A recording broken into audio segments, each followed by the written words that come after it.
Thank you, Brother Simon. Thank God for that time of prayer. Warm welcome to you, brothers and sisters, on this once more on this Wednesday. మరి యొక్క నూతన నెలలో మనం ప్రవేశించాం. It's so gratifying to see, and also it's a surprise to see that the 8 years of 2021, 8 months of 2021 have gone. They became history. And దేవుడు మనకు ఎంతగానో నమ్మకస్తుడై ఆయన మనకు సహాయం చేస్తూ వస్తూ ఉన్నాడు. దాన్ని బట్టి ఆయనకు ఎంతో వందనాలు చెల్లించుకుంటూ ఉన్నాం. మరి ప్రభు యొక్క కృప వల్ల మరి మనం దినదినము మనం ఆయన యొక్క కృపలో ఎదుగుతూ సరైన ఆయన ఇచ్చే ఆరోగ్యాన్ని అనుభవిస్తూ అనేక విధాలుగా ఆయన యొక్క మంచితనాన్ని అనుభవిస్తూ వస్తున్నాం. And we thank God for this time. ఒక చిన్న ప్రార్థనతో మనం ఆరంభించుకుందాం. పరిశుద్ధుడైన జీవముగల మా తండ్రి, మా రక్షకుడైన యేసుక్రీస్తు ప్రభు నామంలో మేము జరుపుకోబోయే ఈ యొక్క బైబిల్ అధ్యయనాన్ని, వాక్య అధ్యయనాన్ని నీ ముందు పెట్టుకుంటున్నాం. మీరు మాతో మాట్లాడకపోతే ప్రభా మేము నిష్ప్రయోజకులమే కనుక ప్రభా మీ యొక్క వాక్యాన్ని మేము ధ్యానించిన ఏంటనగా మా యొక్క హృదయాలపై ఉన్న ముసుగును తీసివేసి ప్రభాని యొక్క వాక్యం బహు ప్రభావవంతంగా మా జీవితాల్లోకి మా హృదయాలలోకి ప్రవేశించలాగిన సహాయం చేయమని యేసు నామమున వేడుకుంటున్నాం తండ్రి. ఆమేన్. You are aware that we have completed first chapter last week. మొదటి అధ్యాయాన్ని మనం ముగించుకున్నాం. ఇప్పుడు రెండవ అధ్యాయంలోనికి ప్రవేశించిన మనం రెండవ అధ్యాయం మొదటి 5 వచనాలు ఒకసారి చదువుకుందాం. ఒక గంభీరమైన ఘట్టంలోనికి కొలస్సీ పత్రికలో మనం ప్రవేశించిన ఒక ప్రత్యేకమైన భారంతో పౌలు ఈ కొలస్సీ పత్రికను ఆయన రాస్తూ ఉన్నాడు. ఆ యొక్క భారం రెండవ అధ్యాయం నుంచి ఎంతగానో మనకు ఆయన హృదయ భారం మనకు కనబడుతుంది. And it is very much pertaining. మనకు కూడా ఎంతగానో అది సరిపోయిన పత్రికగా ఉంటుంది. ఈ యొక్క యూ కాంట్ ఇమాజిన్, పౌలు బహుశా ఇమాజిన్ చేయలేదేమో 2000 సంవత్సరాల క్రితం ఎక్కడో రోమా చెరసాలలో ఉండి ఆయన ఇంకొక మారు మూలలో ఉన్న ఇంకో సంఘానికి రాస్తూ ఉన్న ఈ యొక్క లేఖ, ఈ యొక్క పత్రిక 2000 సంవత్సరాల తర్వాత విశ్వవ్యాప్తిగా వ్యాప్తి చెంది దేవుని యొక్క అనుగ్రహం చేత, దేవుని యొక్క ప్రేరేపణ చేత సంఘంలో ఒక దేవుని యొక్క వాక్యంలో ఒక భాగంగా అది మనకి పరిణమిల్లడం అది ఎంతో గొప్ప ఆశీర్వాదం.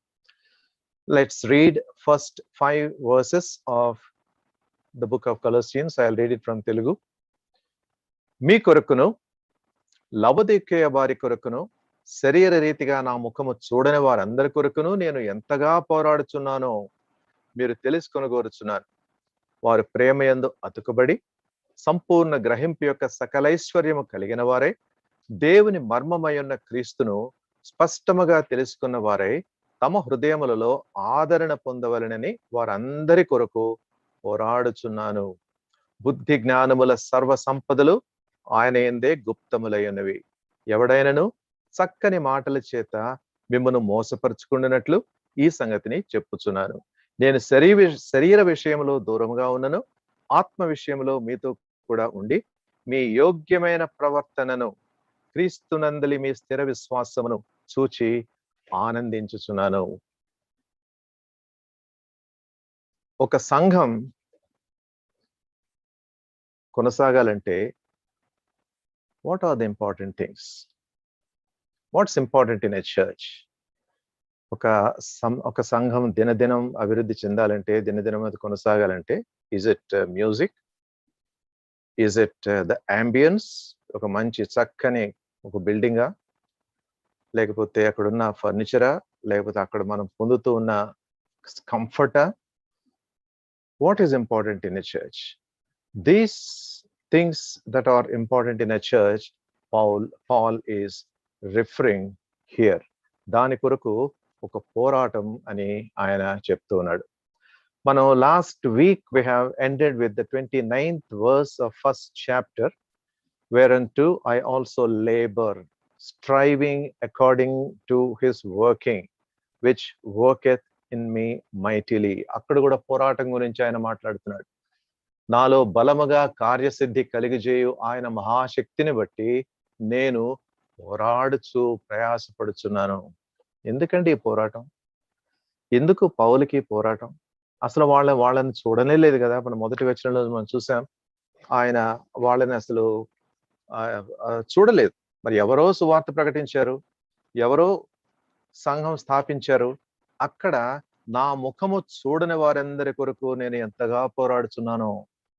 How much we need people who pray like this for the churches.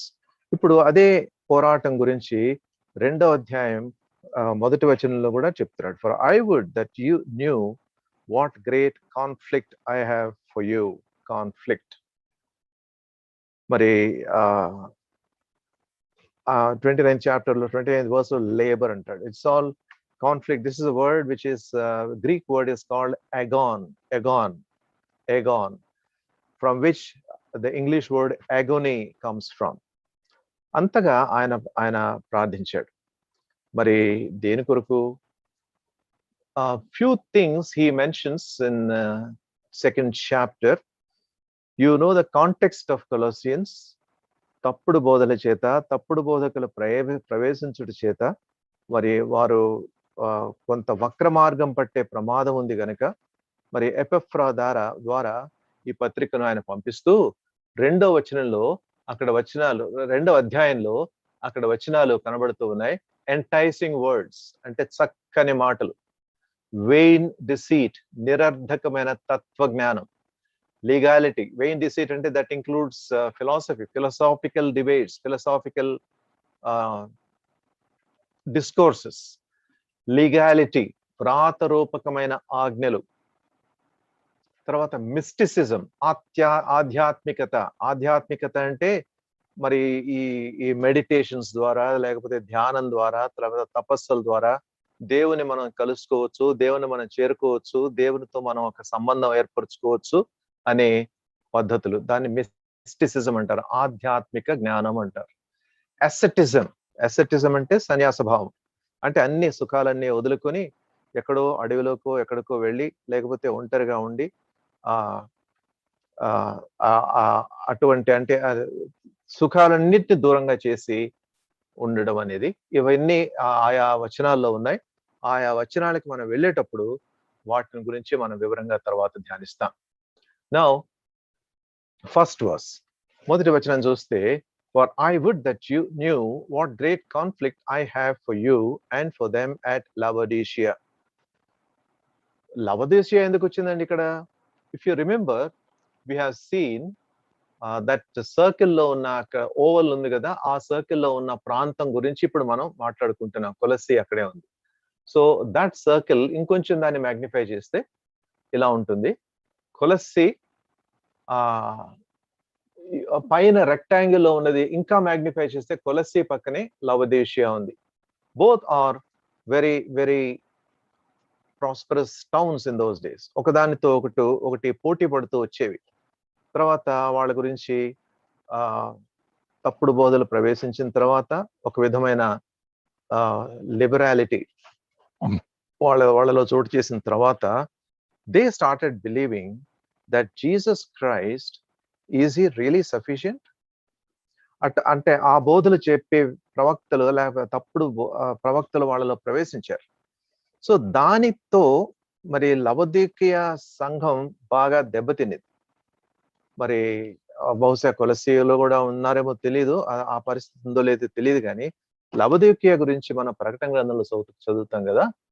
మరి 3వ అధ్యాయం 16-17 వచనాలు చూస్తే అక్కడ లూక్ వామ్ చర్చ్ అంటే నులువెచ్చని స్థితిలో ఉన్న సంఘము అని మనం చూస్తాం. నువ్వు వెచ్చగానైనను చల్లగానైనను ఉండక నులువెచ్చనిగా ఉన్నావు. You are neither cold nor hot, but you are lukewarm, and I will have to spew you out of my mouth. And look at the way that they are telling about themselves. నీవు దౌర్భాగ్యుడవును. ఎవరు మాట్లాడుతున్నారు ఈ మాటలు?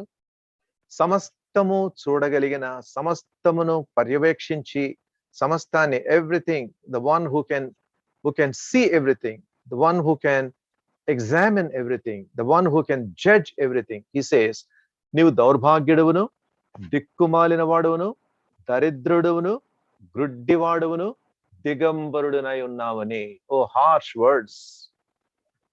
ఎవరైనా వచ్చి ఆ మాట మన సంఘం ముందు నుంచొని ఆ మాటలు మాట్లాడితే మనం ఎలాగున్నా సంగతి పక్కన పెట్టి వాణ్ణి మనం పట్టుకొని తరిమేస్తాం, అవమానపరుస్తాం. But that is actually the one who knows everything is telling these things. కానీ వాళ్ళు ఏమనుకుంటున్నారు? ఈ సంగతులు నువ్వు ఎరుగక నేను ధనవంతుడును, ధన వృద్ధి చేసుకుని ఉన్నాను, నాకేమీ కుదవలేదని చెప్పుకొనుచున్నావు. That is what they were telling about themselves. Probably those are the things which has led to the decline, to the death of the church at Colossae. Laodicea. ఆ 7 సంఘాలు, ప్రకటన గ్రంథంలో ఉన్న 7 సంఘాలు మనం ఇందాక చూసుకున్న ప్రాంతంలోనే ఉన్నాయి. ప్రస్తుతం ఉన్న టర్కీ అనే దేశంలో అవన్నీ ఉన్నాయి. తర్వాత వాళ్ళ యొక్క ఇటువంటి అంటే 7 సంఘాల గురించి ప్రభు ఎన్నో మాటలు చెప్తాడు.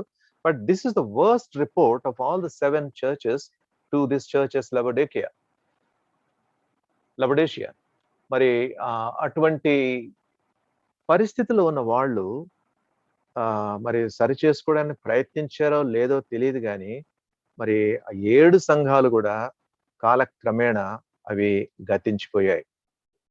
All the churches which have been established, and then they were bright beacons of light in those days, but slowly they died.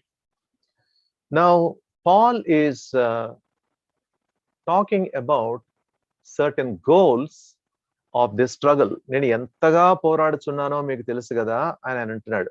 ఏంటి ఆయనకి ఎందుకు పోరాడుతూ ఉన్నాడు? ఎందుకు? మరి వాళ్ళలో కొన్ని విషయాలు జరగాలి, నాకు కొంత ఒక ధ్యేయం ఉంది వాళ్ళలో అని ఆ మాటలు ఆయన చెప్తూ ఉన్నాడు. మన మొదటి వచనంలోనే, 2వ వచనంలో కనబడతాయి అవన్నీ. That their hearts be comforted. మీరు ఎంతగా పోరాడుచున్నానో మీరు తెలుసుకొని కోరుచున్నాను. తెలుగులో కొంచెం ఈ మాటలు ఇంగ్లీష్ లో తెలుగులో కొంచెం అటు ఇటు అయినాయి, బట్ ఎవ్రీథింగ్ ఇస్ దేర్.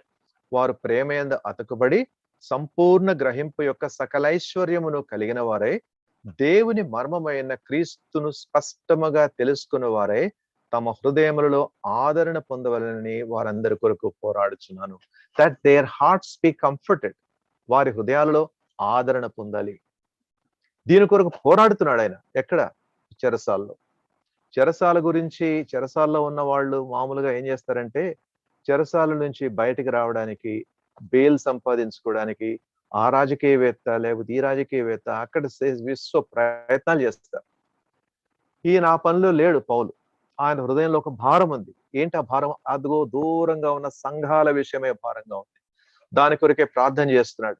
కనుక ఈ కొలస్సీ పత్రికలో 2వ అధ్యాయంలో మనం చూసినట్లు ఈ కొన్ని గోల్స్ తో ఆయన పోరాడుతూ ఉన్నాడు, కన్నీరు గారుస్తున్నాడు. That their hearts be comforted. వారి హృదయాలకు ఆదరణ.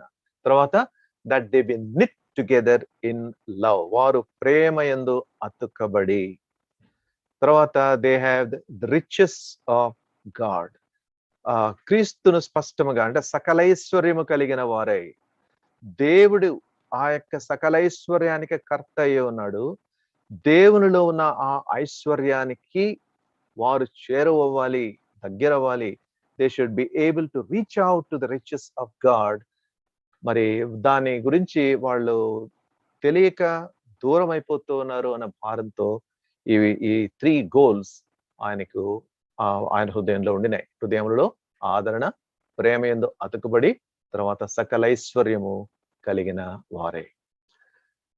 Now if you take the first one, that their hearts be comforted. వారి హృదయములలో ఆదరణ పొందవలెనని. మన ఈ విషయాలు కొంచెం వివరంగా చూసుకుందాం. There hearts be encouraged. ఈ ఎంకరేజ్మెంట్ ఎక్కడి నుంచి వస్తుంది? ఈ యొక్క స్ట్రగుల్ ఆయన ఆ స్ట్రగుల్ ఆయన అంటే హీ ఈజ్ ఇన్కార్సరేటెడ్, అంటే చెరసాల్లో ఉన్నాడు అప్పుడు. కానీ దాని గురించి ఆయన స్ట్రగుల్ అవ్వడం లేదు, కానీ వాళ్ళ యొక్క హృదయాలు ఆదరణ పొందాలి. ఈయనకు హృదయానికి ఆదరణ ఉందా? దేవుని నుంచి ఆదరణ పొందినవాడే ధైర్యంగా అదే ఆదరణ కొరకు ఇతరుల కొరకు ఆయన ప్రార్థన చేస్తూ ఉన్నాడు. There hearts be encouraged. That means comforted, encourage. కొన్ని బైబిల్స్ లో ఎంకరేజ్డ్ అని ఉంటుంది, కేజేవి బైబిల్లో కంఫర్టెడ్ అనే మాట కనబడుతుంది. That means to give them a confidence. వాళ్ళకు కొంచెం ధైర్యం రావాలి. వాళ్ళు అటు ఇటు తెలుసుకోలేక, ఏది సత్యమో ఏది అసత్యమో తెలుసుకోలేక, they are dangling between the truth and untruth, unable to find out which one is the correct position. So in that context, he says, I am struggling for those people 1,000 miles away from their place. He says that they should get confidence and they should get a hope. వారికి ఒక నిరీక్షణ కలగాలి. Comforted or encouragement. ఎవరండి దీన్ని కలిగించేవాళ్ళు? How much the churches need today people who encourage, ప్రోత్సాహాన్ని ఇచ్చేవాళ్ళు, నిరుత్సాహంలో ఉన్న వాళ్ళకి ప్రోత్సాహాన్ని ఇచ్చేవాళ్ళు. మరి some are gifted in that. కొత్త నిబంధనలో మనకు ఒక వ్యక్తి కనపడతాడు. ఆయన పేరు బర్నబా. అపొస్తల కార్యాల్లో మనకు కనబడతాడు. బర్నబా, ఆయన పేరే ఆదరణ పుత్రుడు. He is called the son of comfort. ఆదరణ పుత్రుడు. ఆయన క్యారెక్టర్ మనం చూస్తే హీ వాజ్ ఆల్వేస్, ఆయన పేరుకు తగినట్టుగా he was always in the process of adding or giving comfort to the people who do not have it. సౌలు ప్రభు యొక్క దర్శనం ద్వారా పౌలుగా మార్చబడిన తర్వాత అంతకుముందు మనం ఆయన గురించి మనం లాస్ట్ టైం చూసుకున్నాం కదా, హానికరుడు, హింసకరుడు, దేవదోషకుడు. మరి అటువంటి ఇమేజ్ తో ఉన్న ఆ యొక్క వ్యక్తిని శిష్యులు దగ్గరికి చేర్చుకోవడానికి చాలా వెనకాడారు. They were afraid, they were frightened. Is this man coming in peace or is this man, ఈయన అసలు సరిగా వస్తున్నాడా, లేకపోతే ఏదో ఒక మిష చేత మనల్ని అధికారులకు అప్పగించాలని వస్తున్నాడా అని, ఎందుకైనా మంచిది దూరంగా ఉంచుదామని పౌలుకు వాళ్ళు ప్రవేశం ఇవ్వలేదు. It was Barnabas who went to Paul and then found out the way he was living, ఎలాంటి జీవన శైలి, జీవన విధానం కలిగి ఉన్నాడో ఆయన కనుగొని he came back to the disciples and assured them this man is really a man who was chosen by God అని ఆయన తీసుకొచ్చి అపొస్తలులకు పరిచయం చేయడం జరుగుతుంది. So these are they are the people. మనం ఎలాగున్నాం? మనం కంఫర్ట్ తెచ్చేవాళ్ళ లాగా ఉన్నామా, లేకపోతే మరి నిరుత్సాహాన్ని కలిగించే వాళ్ళలాగా ఉన్నాం? మన మాటలు, మన చేతలు మనం ఇతరులకు ఆదరణ కలిగించేవిగా ఉండాలి. ఈ సందర్భంలో కొన్ని వచనాలు మనం చూసుకుందాం. హెబ్రీ పత్రిక 10వ అధ్యాయం. I have not displayed some of the verses because I want you to open your Bibles. Bible స్టడీకి వచ్చినప్పుడు బైబిల్ తీసుకుని బైబిల్ తెరిచి చూడడం మంచి అలవాటు. హెబ్రీ పత్రిక 10వ అధ్యాయం 24-25 వచనాలు. 24-25. ఇందాక మన ప్రార్థనలో కూడా ఈ యొక్క మాటలు సైమన్ గారు ప్రస్తావించారు. కొందరు 24-25 హెబ్రీ 10వ అధ్యాయం. కొందరు మానుకొనుచున్నట్టుగా సమాజముగా కూడట మానక ఒకరినొకడు హెచ్చరించుచు, ఆ దినము సమీపించుట మీరు చూచిన కొలది మరి ఎక్కువగా అలాగు చేయొచ్చు, ప్రేమ చూపుటకును సత్కార్యములు చేయుటకును ఒకరినొకడు పురికొల్పవలనని ఆలోచింతము. అదేంటి ఎంకరేజ్మెంట్ అంటే? That is encouragement. మరి ఒకరినొకరు హెచ్చరించుకోవాలట, ఒకరినొకరు ప్రేమ చూపించుకోవాలట, సత్కార్యములు చేయుటకు ఒకరినొకడు పురికొల్పవలనని ఆలోచింతము. And how much we need people like that. How much it is necessary that you and I should be like that person, which is described in this Hebrews, in this book of Hebrews, to add comfort, to give encouragement to those who are needing it. Similarly, అపొస్తలుల కార్యాలు 15వ అధ్యాయం, Acts of the Apostles, chapter 15 and verse 32. 15:32. మరియు యూదాయు శీలయు కూడా ప్రవక్తలై ఉండినందున పెక్కు మాటలతో సహోదరులను ఆదరించి స్థిరపరిచిరి. యాంటియోకు వచ్చారు వాళ్ళు, వచ్చి ఆ పత్రిక తీసుకొని వచ్చారు. యాంటియోకు వచ్చి పత్రిక తీసుకొని వచ్చినప్పుడు 32వ వచనంలో యూదాయు శీలయు కూడా ప్రవక్తలై ఉండి నందున పెక్కు మాటలతో సహోదరులను ఆదరించి స్థిరపరిచిరి. ఇంకా బర్నబా గురించి, పౌలు గురించి మిగతా వచనాల్లో మనకి కనబడుతుంది. But will not go in to it. But వాళ్ళ సహోదరులను ఆదరించారు. And how much it is necessary ఒకరినొకరు ఆదరించుకోవడం. మరి మనకి ఇప్పుడు ఎన్నో సాధనాలు ఉన్నాయి, ఫోన్లు ఉన్నాయి, వాట్సాప్లు ఉన్నాయి, అవి ఉన్నాయి, ఇవి ఉన్నాయి. వాటన్నిటినీ మనం చూస్తూ సమయం వృధా చేయకుండా ఒకరినొకరు ఆదరించుకోవడం, ఒకరినొకరు వాక్యం యొక్క ఆధారంగా ఊరికే కూర్చొని కబుర్లాడ్డంక. మరి ముసలమ్మ ముచ్చట్లు అనే మాట కూడా ఉంది కదా బైబిల్లో. అలాంటివి కాదు, అది ఆదరణ కలిగించేవిగా ఉండాలి. మన యొక్క మాటలు ఇతరులతో మాట్లాడినప్పుడు వారితో మనం గడిపే సమయము వారికి ప్రోత్సాహాన్ని కలిగించాలి. Similarly, please turn to 16th chapter of Acts, 16 and verse 40. వారు చెరసాలలో నుండి వెలుపలకు వచ్చి లూదియ ఇంటికి వెళ్ళిరి. అక్కడ సహోదరులను చూచి ఆదరించి బయలుదేరిపోయిరి. They are leaving no stone unturned to give comfort. చెరసాలలో నుంచి బయటకు వచ్చారు. మరి ఎన్నెన్ని బాధలు పడ్డారో చెరసాలలో మనకు తెలియదు, ఎన్నెన్ని దెబ్బలు తిన్నారో.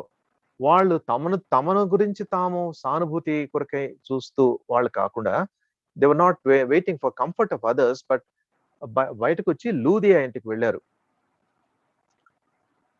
అక్కడ ఎవరు? పౌలు, తర్వాత ఆయనతో పాటు ఉన్నవారు అక్కడికి వెళ్ళి సహోదరులను చూచి ఆదరించి బయలుదేరిపోయారు. ఎవరికండి ఆదరణ కావాలి?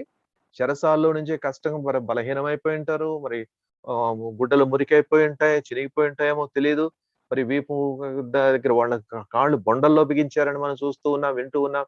మరి అలాంటి వాళ్ళు మాకు ఇలాగైందండి, ఇంత కష్టపడ్డా మేము, ఎంత కష్టపడ్డామో తెలుసా, అసలు మీరు ఊహించలేరు, మీరు తట్టుకోలేరు, మేము కాబట్టి తట్టుకున్నాం. ఇలాంటి మాటలు కాదు వాళ్ళు చెప్పింది.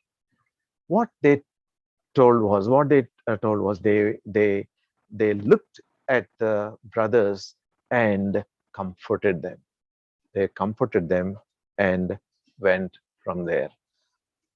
రోమా పత్రిక కూడా మనం చూసుకుందాం. 18th chapter లో కూడా మనం చూసుకోవచ్చు, కానీ but will move forward. 18th chapter లో 26 సహోదరులు ప్రోత్సాహం గురించి మాట్లాడుతున్నాడు.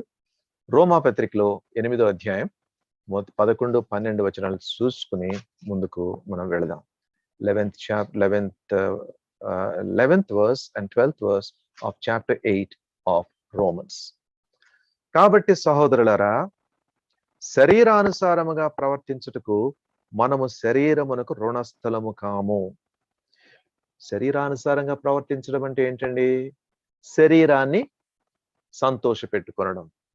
శరీరానికి మరి నిద్ర, విశ్రాంతి అవన్నీ కావాలి, వాటి గురించి కదా ఆయన మాట్లాడేది.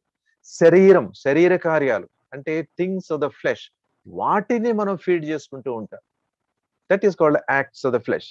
సో మీరు శరీరానుసారముగా ప్రవర్తించిన ఎడల సామవలసిన వారు ఎందురు, కానీ ఆత్మచేత శరీర క్రియలను చంపిన ఎడల జీవించెదరు. దేవుని ఆత్మచేత ఎందరు నడిపించబడెదరో వారందరూ దేవుని కుమారులై ఉందురు. సో శరీరానుసారంగా కాదు మనం ప్రవర్తించాల్సింది, ఆత్మానుసారంగా మనం ప్రవర్తించాలి. ఆత్మానుసారంగా ప్రవర్తించాలంటే మన యొక్క వేష భాషల్లో, మన యొక్క సంభాషణల్లో మనము ఆ యొక్క ప్రోత్సాహాన్ని వారికి కలిగించాలి. we move forward. And next goal Paul had was to so that they may be knit together in love, or prema yandu attukabadi. So once on one side we should have eyes to see who are in certain phase of discouragement. Our eyes have to uh, find them and then cause comfort to them, so that వాళ్ళు మన వైపు చూసి మనకు అతిశయం కలిగించడం కాదు, కానీ ప్రభు వైపు వారి యొక్క కన్నులను మనము తిప్పాలి. వారితో by word and prayer, brother, can I pray for you? Brother, you have this difficulty, I understand what you are going through. Brother, మీరు కొంత తప్పులో ఉన్నట్టు నాకు కనబడుతుంది, మరి వాక్యం ఇలా చెప్తుంది, can I pray for you? Shall we pray together? So these things add comfort to them. Now secondly, they are knit together in love. అంటే ప్రేమ యందు వాళ్ళు అతుకబడి అంటే it is the imagery of the human body. You are aware that human body consists of several systems: skeletal system, muscular system, nervous system, circulatory system, and so on.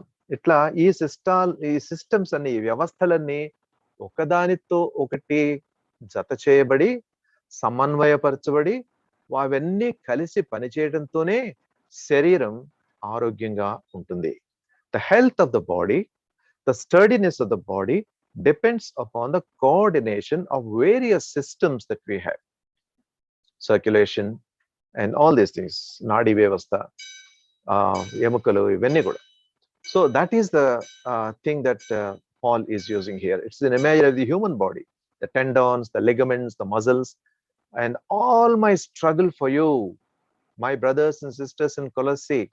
It is my struggle that you shall be knit together in love. సంఘంలో ప్రేమ అనే ఈ యొక్క link లేకపోతే, ఒకరి విషయం ఒకరినొకరు మనం ఈ యొక్క ప్రేమతో ఆదరించుకోకపోతే, it's difficult for the church to be knit together in love. ఒకరితో ఒకరు ప్రేమతో అతుకబడి, that requires obedience to his word. సహనం కావాలి. Brothers and sisters, love is hard work. Knitting together in love is hard work. And while Paul is writing that to Colossae, God intends that his Holy Spirit also writes it to us as well. మన కాలంలో మనం కూడా Emmanuel house of worship లో సికింద్రాబాద్లో ఫలానా స్థలంలో ఉన్న మీరు, ఫలానా కాల వ్యవధిలో లేక కాల క్రమంలో ఉన్న మీరు ప్రేమ యందు అతుకబడాలి. మన మాటలతో ఒకరినొకరు నొప్పించుకోవడం కాకుండా ప్రేమ చేత ఆదరించుకుని అలాగా మనం ప్రేమ యందు అతుకబడాలి అంటాడు. మొదటి పేతురు 4వ అధ్యాయం 8వ వచనంలో మనం చూస్తే, above all love each other deeply because love covers over a multitude of sins. మరి ప్రేమ అనేక పాపములను కప్పును కనుక అన్నిటికంటే మించి మీరు ఒకరితో ఒకరు గాఢమైన ప్రేమ యందు ఉండుడి. That is being knit together in love. The third goal is, love is hard work. The third goal he has is reach the riches of God. దేవునిలో ఎటువంటి సకల ఐశ్వర్యాలు ఉన్నాయో ఆ యొక్క ఐశ్వర్యాలకు మీరు అందుకోవాలి. ఎవరికి రాస్తున్నాడు? కొలస్సీ పత్రికకు రాస్తున్నాడు. వాళ్ళు చెప్పారు, తప్పుడు బోధకులు, అయ్యా దేవునిలో అంటే యేసుక్రీస్తు ప్రభులో ఉన్న ఆ గుణగణాలు సరిపోవు. He is one of the emanations of God. Maybe he is a divine person, but he is not the son of God. He has his own limitations. కాబట్టి మీరు ఆయన చేసేవి సరిపోవు కనుక ఇదిగో ఇవి కూడా చేయాలి, ఇదిగో ఈ పుస్తకాలు కూడా చదవాలి, ఈ గ్రంథాలు కూడా చదివి ఆ గ్రంథంలో ఉన్న విషయాలు కూడా మీరు పాటించాలి అని చెప్తూ వచ్చారు. సో దేవునిలో ఆయనలో ఈ సంపదలు కాదు, దేవునిలో సకల సంపదలు ఉన్నాయి అని ఆయన చెప్తూ ఆయన అంటాడు, full assurance comes from God himself. Full assurance of understanding అంటే సంపూర్ణమైన జ్ఞానము దేవునిలో ఉంది. సంపూర్ణమైన జ్ఞానము దేవునిలో యేసుక్రీస్తు ప్రభులో ఉంది అని చెప్తూ knowledge of God's mystery. What is this mystery that he is talking about? అక్కడ ఉంది కదా, కొలస్సీ పత్రిక 2వ అధ్యాయం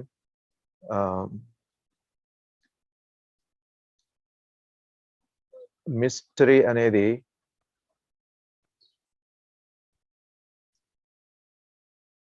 మర్మము అని ఉంటుంది. క్రీస్తు అనే మర్మం.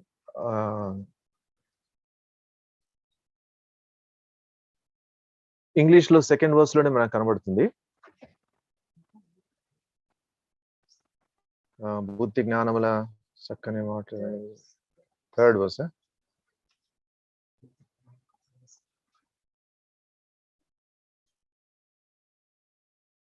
ఇక్కడే ఉంది 2nd వర్స్ లో. సంపూర్ణ గ్రహింపు యొక్క సకలైశ్వర్యము కలిగిన వారే దేవుని మర్మమై ఉన్న క్రీస్తు. What's this mystery that he is talking about? Christ. దేవుని మర్మమై ఉన్న క్రీస్తు. మరి ఎందుకు ఆయన మర్మం అంటున్నాడు? పాత నిబంధనలో మరి అన్యజనులు దేవుని యొక్క కృపలోనికి, దేవుని యొక్క క్షమాపణలోనికి, దేవుని యొక్క నిత్య రక్షణలోనికి వస్తారని వస్తుంది, కానీ ఎలా వస్తారో ప్రస్తావించబడలేదు. తర్వాత వారు సంఘంగా సమకూర్చబడతారు అనే విషయము పాత నిబంధన లేకపోతే పాత నిబంధన ఆధారంగా చేసుకున్న యూదా ప్రజలకు అది పూర్తిగా విరుద్ధమైన భావం. How can an Gentile come to the living knowledge of the Lord Jesus Christ? And Peter, while speaking to the people on the day of Pentecost, అపోస్తల కార్యాలు 2వ అధ్యాయంలో పెంతెకోస్తు దినాన అక్కడ మనుషులతో మాట్లాడేటప్పుడు అక్కడ 2,000 మంది, 4,000 మంది, కొన్ని వేల మంది ఆ దిన రక్షణ పొంది వాళ్ళు బాప్తిసం పొందడం జరిగింది. That consisted of people from various backgrounds. అంతకుముందు అన్యజనులు, అంతకుముందు విగ్రహారాధికులు, అంతకుముందు అన్యులు, జెంటైల్స్ గా ఉన్నవాళ్ళు, వాళ్ళు సంఘంగా సమకూర్చబడి అపోస్తల కార్యాలు 2వ అధ్యాయం 42వ వచనంలో మనం చదువుతాం కదా, very very familiar verse for all of us. వారు సంఘముగా కూడి వారు అపోస్తలుల బోధ యందు, సహవాసమందు, రొట్టె విరుచుట యందు, ప్రార్థన చేయుట యందును ఎడతెగక ఉండిరి. They were steadfast in apostles' doctrine, fellowship, the breaking of bread, and prayer. That means the church has formed there, and that church contained Gentiles like you and me. ఒకప్పుడు మనం కూడా భయంకరమైన పాప పరిస్థితిలో ఉన్నాం. అసలు దేవుని యొక్క రక్షణ సంకల్పంలోకి రావడానికి మనం ఏమాత్రం అర్హత లేని పరిస్థితిలో మనం ఉన్నాం. But God has opened the door through the Lord Jesus Christ. That mystery he is talking about here. So full assurance, దాని వలన full assurance of understanding. మీరు ఈ యొక్క అండర్స్టాండింగ్ లోకి రావాలి, సంపూర్ణ గ్రహింపు మీకు రావాలి. ఆ గ్రహింపు ఏంటి? 3వ అధ్యాయం 3వ వచనంలో మనకు కనబడుతుంది. 3వ వచనంలో ఆయన అంటాడు, బుద్ధి జ్ఞానముల సర్వ సంపదలు ఆయన యందే గుప్తములై ఉన్నవి. ఎవరెందు? యేసుక్రీస్తు ప్రభు యందు. That is a very strong statement. బుద్ధి జ్ఞానముల యొక్క సర్వ సంపదలు. బుద్ధి జ్ఞానముల సర్వ సంపదలు అంటే మరి in whom are hid all the treasures of wisdom and knowledge. If you remember, if you recall the background of the city of Colossae, it is situated in a Greek province. Greek సామ్రాజ్యంలో ఒక భాగంగా ఉంది.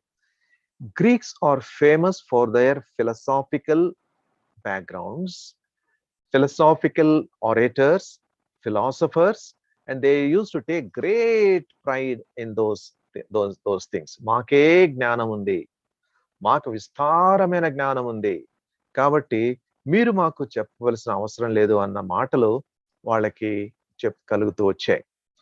And they also used to get the doubts that many of us also get. మాకు యవనస్తులు, ప్రత్యేకంగా యవనస్తుల దగ్గర నుంచి ఈ ప్రశ్నలు ఎదురవుతూ ఉంటాయి. వాళ్ళు బాప్తిసం తీసుకోవాలని మేము వాళ్ళకి సజెస్ట్ చేసినప్పుడు, బ్రదర్ నేను పాపం గురించి మళ్ళీ నాకంత అవగాహన లేదు. If sins comes back, if I fall into sin, what do I do? నాకు అష్యూరెన్స్ ఎలాగొస్తుంది? And some people who have been born again, who are baptized, and then they go back to their old life and then fall into the same sin that they come, and they lose their assurance of salvation. రక్షణ నిర్ధారణను వాళ్ళు పోగొట్టుకుంటారు. అప్పుడు వాళ్ళకి వచ్చే పెద్ద అనుమానం ఏంటంటే, అసలు నాకు రక్షణ ఉందా? రక్షణ వచ్చిందా? నాకు రక్షణ కలిగిందా? అనే అనుమానాలు వాళ్ళకు వస్తాయి. అందుకని ఆయన అంటాడు, ఇఫ్ సిన్ రికర్స్, పాపములో తిరిగి మనం పడిపోయినప్పుడు వి లూజ్ అష్యూరెన్స్. ఆ సందర్భంలో ఆయన అంటాడు, ఫుల్ అష్యూరెన్స్ ఆఫ్ అండర్స్టాండింగ్, అంటే సంపూర్ణ గ్రహింపు మీకు కలగడానికి నేను పోరాడుతున్నాను. And some people also argue like this. నేను తిరిగి జన్మించానండి, ఫలానా రోజు నేను చేయెత్తాను, పాపం నుంచి నేను విముక్తి పొందాను, కానీ దాని తర్వాత బాప్తిసం కూడా తీసుకున్నాను. అయితే మరి శోధనలు ఎక్కువైపోయాను, శోధనలో నేను జయించలేకపోయాను. I fell back into sins, and then I have gone into more sin that I have left before. అంతకు ముందు కంటే ఘోరమైన పాపంలోకి వచ్చాను. నాకు అసలు ఒక విమోచన అంటే ఏదైనా ఉంటుందా అసలు? కాబట్టి నాకు ఈ అష్యూరెన్సే పోయింది అన్న మాటలు వాళ్ళలోంచి వినబడతాయి. Who is responsible that you are saved and then you continue in that life of salvation? Without any question, Jesus Christ is responsible for your salvation. ఏ భేదము లేదు, అందరూ పాపం చేసి దేవుడు అనుగ్రహించు మహిమను పొందలేకపోతున్నారు. అయితే ఆయన అనుగ్రహించు నిత్య జీవం, ఆయన అనుగ్రహించు ఆ రక్షణ, అది నిత్య జీవానికి, it causes everlasting life, because that included the terrible punishment, the terrible price that he paid on the cross of Calvary. That is assurance. Okay, అది అక్కడ వరకు బాగానే ఉంది. తర్వాత నేను పడిపోయానండి, నేను నా బలహీనతను జయించలేకపోయాను, నేను పడిపోయాను, పాపంలో పడిపోయాను, నా సంగతి ఏంటి ఇప్పుడు? మరి పాపంలో నిలవకుండా, పాపంలో రక్షణలో కొనసాగించుకోవలసిన, నా జీవితాన్ని కొనసాగించవలసిన బాధ్యత నాదే కదా, నేనే కదా. నేను తప్పిపోతే నాకేంటి ఇక నిరీక్షణ? This question is faced by several people. Some people quote that verse in Philippians 2nd chapter. మన రక్షణను భయముతోనూ వణకుతోనూ మనం కొనసాగించుకోవాలి. ఫిలిపియన్స్ 2వ అధ్యాయం 12వ వచనం. భయముతోనూ వణకుతోనూ మీ సొంత రక్షణను కొనసాగించుకున్నాడు. మరి బాధ్యత నాదే కదా, పాపం నుంచి పడకుండా ఉంచుకోవాల్సిన బాధ్యత నాదే కదా. నేను తప్పిపోయాను కాబట్టి నాకు రక్షణ నిర్ధారణ లేదు, అసలు నాకు రక్షణ లేదు అని నిరాశలో ఉండేవాళ్ళు ఉంటారు. వాళ్ళను ఉద్దేశించి ఆయన అంటున్నాడు, మీకు సంపూర్ణమైన ఆదరణ, దానికి సంపూర్ణమైన గ్రహింపు మీకు కలగాలి. ప్లీజ్ టర్న్ టు జూడ్ 24, యూదా పత్రిక 24వ వచనం. Jude chapter 24. Every week we see this is called a Jude's doxology. మనం ఆశీర్వచనంగా దీన్ని మనం చదువుకుంటాం. మరి now unto him that is able to keep you from falling and to present you faultless before the presence of his glory with exceeding joy. తెలుగులో చదువుదాం, ఇంకా మనకి తేటగా గ్రహింపు అవుతుంది. యూదా పత్రిక 24వ వచనం. తొట్టిల్లకుండా మిమ్మల్ని కాపాడటకును, తన మహిమ ఎదుట ఆనందముతో మిమ్మల్ని నిర్దోషులనుగా నిలవబెట్టుటకును శక్తిగల మన రక్షకుడైన అద్వితీయ దేవునికి, my God is able now unto him that is able to keep you from falling. పడిపోతాను నేను, Nobody has guaranteed that a saint who is washed by the blood of the Lord Jesus Christ will not fall. శరీర కార్యం ఇంకా మన జీవితంలో కార్యసాధకం అవుతూనే ఉంటుంది కాబట్టి మనం పతనం పడిపోయే అవకాశం ఉంటుంది. But the one who keeps you from falling is the Lord Jesus Christ. Come to him. Come to him. ఆయన సంగతులు సరిచేస్తాడు. He is the one that will give you this confidence, this assurance. He is able to keep you from falling and to present you faultless before the presence. Nena faultless నిందారహితంగానా నా జీవితం ఎలాగుందో తెలుసా? But the Lord Jesus, once he has washed your sins away from his blood, అర్థవంతంగా యథార్థంగా నీవు నీ పాపాలు ఒప్పుకుని ఆయన దగ్గరకు వచ్చినప్పుడు ఆయన రక్తం చేత నువ్వు శుద్ధీకరించబడిన తర్వాత నీ పాపములు నీ నుంచి ఊహించలేనంత విధంగా ఆయన వేరు చేసినప్పుడు past sins, present sins and also future sins, భవిష్యత్తులో నువ్వు చేయబోయే పాపాలకు కూడా ఆయన క్రయాన్ని చెల్లించాడు. దాని ముందు ఆయన దాన్ని బేస్ చేసుకుని ఆయన అంటాడు, సిలువ కార్యాన్ని ఆధారం చేసుకుని ఆయన అంటాడు, తొట్టిల్లకుండా మిమ్మల్ని కాపాడుటకును తన మహిమ మీదట ఆనందముతో మిమ్మల్ని నిర్దోషులనుగా నిలవబెట్టుటకు. What a savior we have, what an assurance we have. And this is the responsibility of the one who died for you. If you fall in sin, go back to him. Tell him, Lord, I have fallen. Malli padipoyanayya. Lord, I need cleansing, Lord. I believe that you have borne my sin on the cross. నా పాపాని కొరకే నీవు క్రయం చెల్లించావు, శిక్ష పొందావు. I'm aware of that. Lord, on the basis of that act of Calvary, Calvary సిలువలో నీవు చేసిన ఆ కార్యం యొక్క ఆధారం చేసుకుని నేను నీ దగ్గరకు వస్తున్నా. And his assurance is he is able to keep you from falling and to present you faultless, నిందారహితంగా.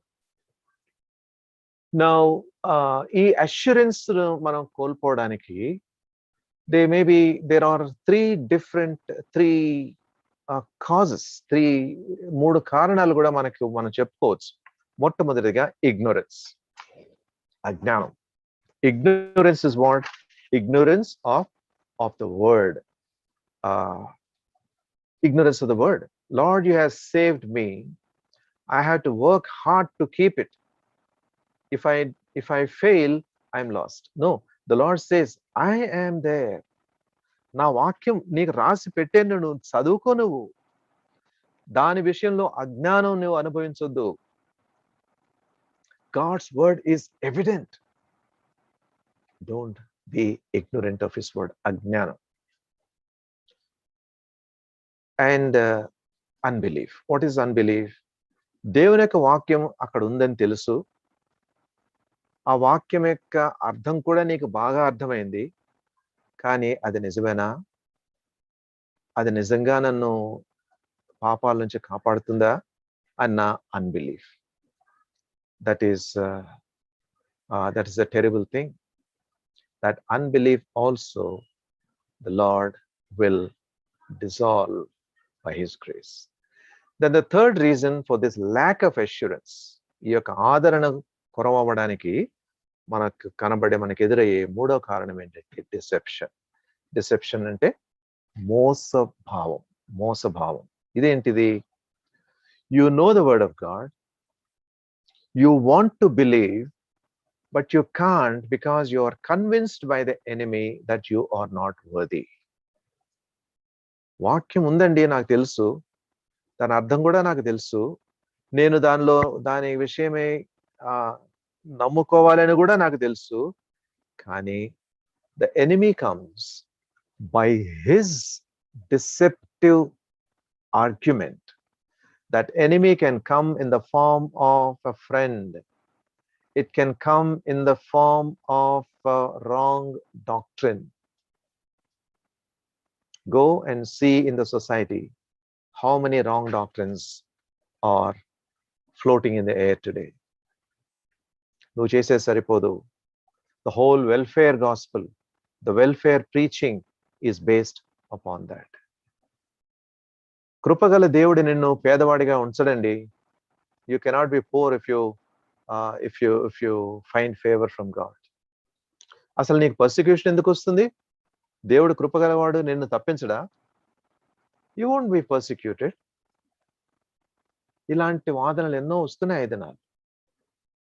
God will give you, come to him, he will heal all your diseases. Come to him, he will pass, he will give you all your desires. నీకు సుఖభోగాలు, సుఖ సంతోషాలు, డబ్బులు, కార్లు ఇవన్నీ ఇస్తాడు, రాను ముందు. Those people will not say, come to Jesus, he will heal you spiritually. ఒక్క సాక్ష్యం కూడా వాళ్ళకి కనబడదు. నేను సార్ దగ్గరికి వెళ్ళానండి, సార్ దగ్గరికి వెళ్తే ఆయన నా కొరకు ప్రార్థన చేశాడు, నాకు కొత్త చెప్పులు వచ్చినాయి, కొత్త బూట్లు వచ్చినాయి, కొత్త కారు వచ్చింది, నా అల్లుడికో కూతురుకో కుమార్తెకో పెళ్ళయింది, నాకు కొత్త ఇల్లు ఇచ్చాడు. ఈ భాషలే ఉంటాయి కానీ సాక్ష్యాల్లో నేను అక్కడికి వెళ్ళానండి, నన్ను నా యొక్క నిజమైన పరిస్థితి నేను కనుక్కున్నాను. I found my real state. That is why I am able to see that he is the savior. నా నిజమైన పరిస్థితి కనుక్కున్నాను నేను, అక్కడ నాకు రక్షణ లభించింది అన్న మాటలు మన జీవితంలో, మన సాక్ష్యంలో ఉండాలి. ఈ అష్యూరెన్స్ విషయంలో ఇంకొక మాట మనం చదువుకొని ఇంకా ముందుకు వెళదాం. రోమాపత్రిక 8వ అధ్యాయం. Romans 8th chapter, verses 38 and verse 39. 38 and 39 of Romans chapter 8. మరణమైనను, జీవమైనను, దేవదూతలైనను, ప్రధానులైనను, ఉన్నవైనను, రాబోవునివైనను, అధికారులైనను, ఎత్తైనను, లోతైనను, సృష్టింపబడిన మరి ఏదైనను మన ప్రభువైన క్రీస్తు యేసునందలి దేవుని ప్రేమ నుండి మనలను ఎడబాపనేరవని రూఢిగా నమ్ముచున్నాను. I am sure to believe. Look at that tremendous surety God's word gives us. Tremendous surety. God gives us that surety. He will guide you. He will bring you into that surety. That is what Paul wants to all the churches. That is why he is toiling, struggling, and laboring, even in prison, in prayer. మీ కొరకే నేను కన్నీళ్లు విడుచుట మానక అని అంటాడు ఇంకో చోట. So that is the assurance God gives us. That is the surety God gives us. That is a sign of a healthy church. My brother, my sister, is your church and my church like that? రక్షణ ఆ నిర్ధారణ నీకు, నీ యొక్క స్వంత జీవితంలో రక్షణ నిర్ధారణ పోగొట్టుకోకుండా నీవు కలిగి ఉన్నావా? ఆ యొక్క విశ్వాసమే నీ విశ్వాస జీవితంలో నిన్ను బలపరుస్తుంది. That is what just now we have read. That gives us assurance. I am persuaded that neither death and all these things shall be able to separate us from the love of God which is in Christ Jesus our Lord. Now, 4వ వచనం మనం చూస్తే Colossians chapter 2 and verse 4. And this I say, lest any man should beguile you with enticing words. ఇందాక మనం చూసాం కదా, enticing words, చక్కని మాటల చేత, అంటే మోసయుక్తమైన మాటల చేత. That is what the philosophies of this world do. ఎవడైనాను చక్కని మాటల చేత మిమ్మల్ని మోసపరుచుకున్నట్లు అది జరుగుతుందండి. అక్కడే కాదు, మన జీవితాల్లో, మన కాలంలో కూడా జరుగుతుంది. I say this so that no one will delude you or beguile you with persuasive argument. అబ్బా, ఆయనతో వాదించే ఓపిక నాకు లేదండి, నేను వాదించలేను అసలు. ఆ యొక్క తప్పుడు బోధకులందరూ అలాగే ఉంటారండి. తప్పుడు బోధకులందరూ అలాగే ఉంటారు. వాళ్ళు మనకి ఒరిజినల్ డాక్యుమెంట్ లో, that is the word of God లో సరైన అవగాహన లేకపోతే they can beguile you, they can turn you upside down by their persuasive argument. దీని నుంచి మనం ఎలా తప్పించుకోవాలి? 16th chapter of John 13వ వచనంలో you have the answer.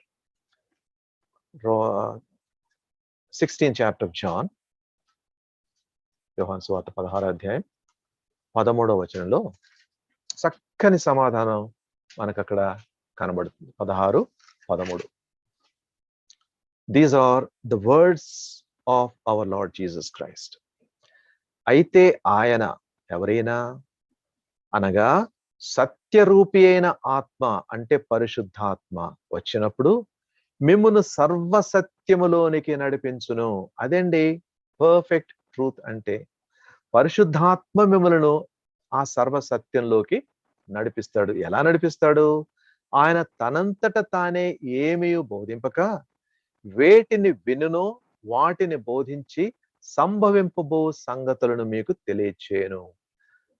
When he, the Spirit of truth, is come, he will guide you into all truth, for he shall not speak of himself, but whatsoever he shall hear. He shall hear అంటే ఎక్కడి నుంచి? From the Lord Jesus Christ. యేసు ప్రభు యొక్క మాటల నుంచి ఏమైతే ఆయన విన్నాడో, ఏమైతే వింటాడో, ఆయన ఉచ్చరించిన మాటల నుంచి he shall speak and he will show you things to come. ఆయన యొక్క మాటలు తీసుకుని నీకు అందించి పరిశుద్ధాత్మ దేవుడు నిన్ను సర్వసత్యములోనికి నడిపిస్తాడు. That is the assurance that he is giving to the church at Colossae. అందుకని 3వ వచనంలో ఆయన అంటాడు, అయ్యా మీరు ఈ విషయం జ్ఞాపకం ఉంచుకోండి, బుద్ధి జ్ఞానముల సర్వ సంపదలు ఆయన యందే గుప్తములై ఉన్నవి. మీ ఫిలాసఫర్స్ లో కాదండి, మీ పండితుల్లో కాదు, మీ యొక్క పుస్తకాల్లో కాదు, ఇదిగో సర్వ బుద్ధి జ్ఞానముల సర్వ సంపదలు ఇదిగో ఈ ప్రభువందు గుప్తములై ఉన్నవి. అవి ఎలాగ నీకు వస్తాయి? పరిశుద్ధాత్మ దేవుడు, when the spirit of truth will come, he will guide you into all truth. What a great arrangement, what great plan God has for you and me.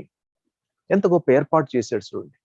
మనకు సర్వ సత్యమును, సర్వ జ్ఞానము లేక సర్వ సంపద, దేవుని గురించిన సర్వ సంపద ఆయనలో ఉంచాడు, యేసుక్రీస్తు ప్రభువులో ఉంచాడు.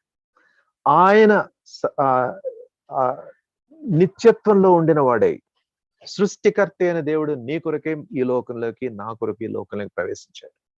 ప్రవేశించి ఆ యొక్క దేవునికి చెందవలసిన మహిమను ఆయన తీసి పక్కన పెట్టాడు. He became మనుష్య కుమారుడయ్యే లోకానికి వచ్చాడు. And then he made all arrangement that the truth of the gospel, the truth of God is given to us in his word. ఒకవేళ మనకు అర్థం కాకపోతే పరిశుద్ధాత్మ దేవుడు అని అంటాడు, ఆయన వచ్చినప్పుడు.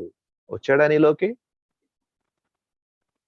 నేను ఇంకా పరిశుద్ధాత్మ బాప్తిజం పొందలేదండి, రక్షణ పొందాను కానీ పరిశుద్ధాత్మ బాప్తిజం పొందలేదు. ఇలాంటి మాటలు వింటుంటాం కొంతమంది నుంచి మనం. నీవు రక్షణ పొందిన నాడే పరిశుద్ధాత్మ నీకు అనుగ్రహించబడతాడు. You don't have to have an additional experience to receive the Spirit through baptism or through whatever experience. When the Spirit of God, when the Spirit of truth, సత్య స్వరూపైన ఆత్మ వచ్చినప్పుడు ఆయన నిన్న సర్వ సత్యములోకి నడిపించును. ఆయన తనంతట తానే ఏది చేయక ఆయన ఏమి వినునో, కుమారుడి నుంచి ఏం విన్నాడు, because Spirit always exalts the Son. The Son always glorifies the Father. That is the arrangement that God gives us. These are the mysteries that God has reserved for us. What a tremendous privilege God has given to us. And that is our God. That is our Lord. కొలస్సీ విశ్వాసులకు ఆ assurance ఆయన ఇస్తున్నాడు. అయ్యా, యేసుక్రీస్తు ప్రభు ఆయనలోనే బుద్ధి జ్ఞానముల సర్వ సంపదలు ఉన్నాయి. ఆయన నుంచి విన్న మాటలు పరిశుద్ధాత్మ దేవుడు మీతో మాట్లాడి మిమ్మల్ని సర్వసత్యములోనికి నడిపిస్తాడు. ఇంకా వేరే గ్రంథాలు, వేరే వ్యక్తులు, వేరే నమ్మకాలకు వెళ్ళే అవసరం మీకు లేదు అని పౌలు వారికి అష్యూరెన్స్ ఇస్తూ ఉన్నాడు. 5th verse చూద్దాం. నేను శరీర విషయములో దూరముగా ఉన్నను, ఆత్మ విషయములో మీతో కూడా ఉండి మీ యోగ్యమైన ప్రవర్తనను క్రీస్తునందలి మీ స్థిర విశ్వాసమును చూచి ఆనందించుచున్నాను. చూసారండి, ఎందుకు అక్కడ ఆర్మీ వాళ్ళు ఏం చేస్తున్నారు?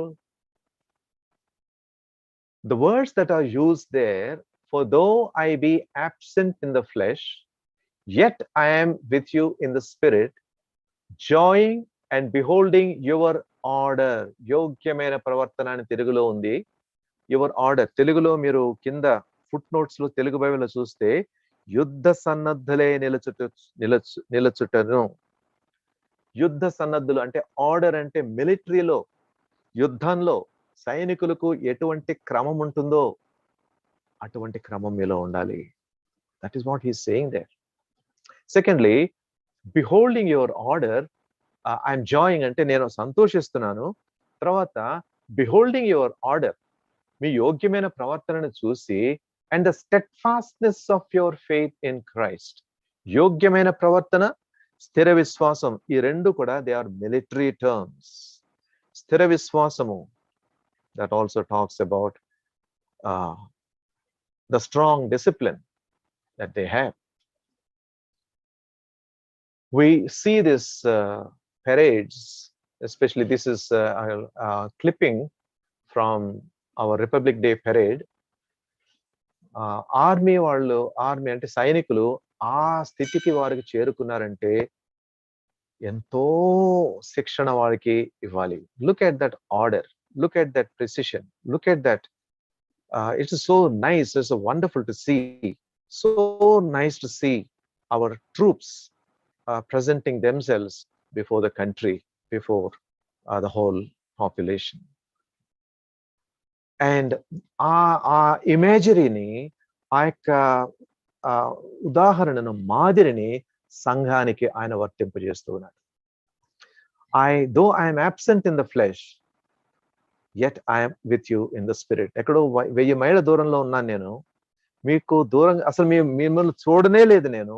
అయితే మీ యొక్క సంగతులు నేను విని మీరు స్థిరమైన యోగ్యమైన ప్రవర్తన కలిగి ఉన్నారని, క్రీస్తునందలి స్థిర విశ్వాసము కలిగి ఉన్నారని, కలిగి ఉండాలని నేను నమ్ముతూ ఉన్నాను. దాన్ని చూచి నేను ఆనందిస్తూ ఉన్నాను. I'm happy about that. Our Lord Jesus Christ should be able to say the same words about us in our church today. Can we say that? నా సంఘంలో నేను యోగ్యమైన ప్రవర్తన గలవాడిగా ఉన్నాను. I am having the right order, the order God gives me. Like an army man, like a soldier, going into that discipline, and also the steadfastness of your faith. మీ స్థిర విశ్వాసం. ఆ మాటలతో కొలస్సీలో ఉన్న విశ్వాసులను ఆయన ఆదరించాడు. అదే ఆదరణ మాటలను ప్రభు పరిశుద్ధాత్మ ద్వారా మన ముందు ఈ దినం ఉంచుతూ ఉన్నాడు. Let's make this decision today. దేవా, ఏదో ఒక విధంగా, ఏదో ఒక బలహీనత, ఆ యోగ్యమైన ప్రవర్తనలోకి, ఆర్డర్లోనికి, క్రమంలోనికి రాలేక నేను అనేక సార్లు తప్పిపోయాను. I need correction, Lord. And I didn't have a strong desire to have that strong foundation. అటువంటి బలమైన పునాది నాలో కలగాలి అని నాకు సరైన కోరిక నేను లేకుండా పోయాను. అందుకనే నా యొక్క పునాది బలహీనమైపోయింది. అందుకే పదే పదే నేను పడిపోయాను. Lord, make me strong again.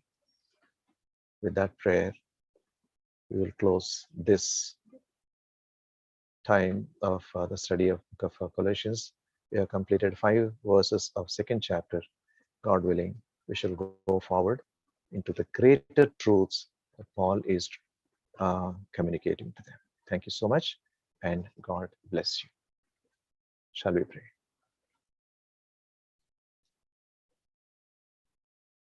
Our gracious, loving, Heavenly Father, once again we come to you, praising you, thanking you for the great assurance of salvation that you have provided for us in our Lord Jesus Christ. He is the treasure. He has that treasure in him. Lord, he is in him all the treasures of Godhead, all the treasures of wisdom and knowledge are centered in him. He is sufficient, Lord, for me, for our church. Make this assurance radiant in our hearts today, so that, Lord, in our talk, in our conduct, in our character, and in our testimony, these things would come out and be seen by others in us. To this end, we commit ourselves to your hands, and we ask you in Jesus' most precious name. Amen. Now unto him who is able to keep us from falling and to present us faultless